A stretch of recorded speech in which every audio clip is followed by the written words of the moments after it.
Hey there, welcome to Product Marketing Maestros, Tales from the Front Lines.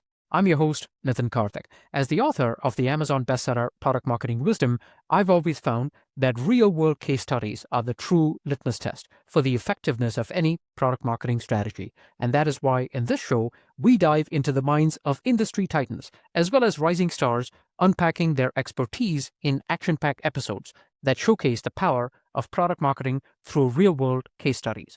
And today, my friends, we are joined by product marketing maestro Bhavik Patel. Bhavik is an accomplished intelligent automation and competitive intelligence leader with over a decade of experience spanning intelligent automation, AI, software development, and product management. Currently head of competitive intelligence at SSNC Blue Prism, he has held progressive roles including driving strategic insight across automation ecosystems. Bhavik has also served as an ambassador for both the Product Marketing Alliance and Competitive Intelligence Alliance, shaping industry conversations around AI-driven decision-making. With a background in tech strategy and implementation from firms like Quantanite, Symphony Ventures, and Next Limited, he blends technical depth with business acumen. Bhavik holds a BSc in Internet and Business Technologies from Sheffield Hallam University. And with that, ladies and gentlemen, let's welcome Bhavik Patel. Bhavik, welcome to the show. Thanks, Nitin. Happy to be here. I've always believed that if competitive intelligence isn't helping teams make real decisions, it's not doing its job. It's good to be practical, not just interesting. And for us, the big shift came when we moved away from just feature comparisons and starting on the types of intelligence that actually shape what sales, product, and marketing teams do every day. Beautiful. I love that. And I'm excited, Bhavik. So today we're going to give the audience a situation from your experience. And we'll use the ABC framework. So we'll talk about the antecedents, the prior challenges. We'll talk about the behaviors, what actions you took. And we'll talk about the conclusion, how things played out. So with that, Bhavik, pick a situation from your experience and tell us what were the antecedents? What were the prior challenges? Sure. When I joined SSNC Blue Prism, most of the competitive intelligence was stuck in the old way. Our battle cards were heavy on feature lists and people just weren't using them to win deals. Product roadmaps, sales strategy, and campaigns were all being shaped in silos, so the impact of CI was limited. Sales teams wanted more than just a spreadsheet or slide. They wanted to know what worked actually in the field, what competitors were saying to prospects, and what objections were popping up in real conversations. Marketing wanted stories and proof points that could help them stand out and counter some of the fear, uncertainty, and doubt competitors were spreading. Product managers, honestly, they weren't convinced that CI could give them anything that they didn't already know.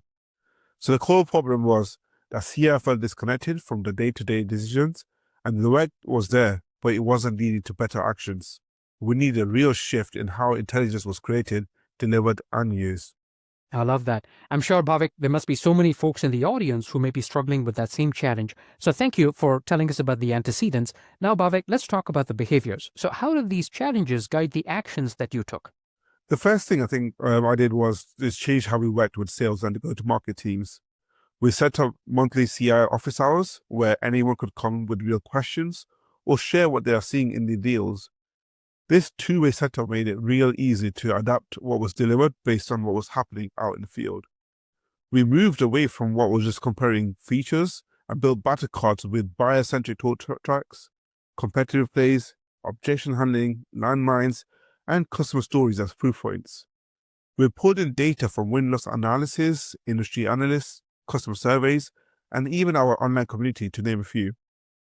That meant our teams were hearing not just what a competitor offered, but why buyers were choosing one solution over another. We also set up internal forums and workshops with product managers and leadership. Instead of just reporting on the market, we're bringing predictive insights and early warning signals. For example, we would analyze go-to-market approaches, changes in pricing and licensing, and new competitor alliances, sometimes 6 months ahead.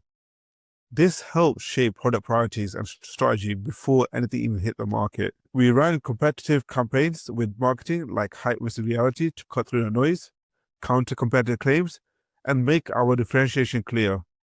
Messaging was tested both internally and external with partners and customers before anything was launched. We also invested really heavily in the real CI platform, so teams had instant access to up-to-date intelligence, not just old reports, and we tracked the impact by tagging CIA influence opportunities in our CRM, so we could see exactly what was happening and what was actually driving revenue. Beautiful. Wow, look at that. A whole sequence of behaviors. I love it. So thank you, Bhavik. Now, Bhavik, bring it home, right? So tell us about the conclusion. How did this play out for you? Within the first year, we actually saw a major shift. Sellers started using the insights in live conversations, not just as reference. The confidence level went up because they could answer tough competitive questions and actually defend our value in real time. The results were clear. We saw double-digit millions in revenue tied to CI influence deals, and this grew actually by over 40% year over year.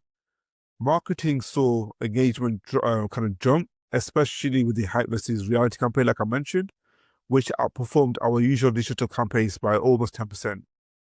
And products started to kind of shape the roadmaps with real market intelligence and early warning signals, and not just hunches.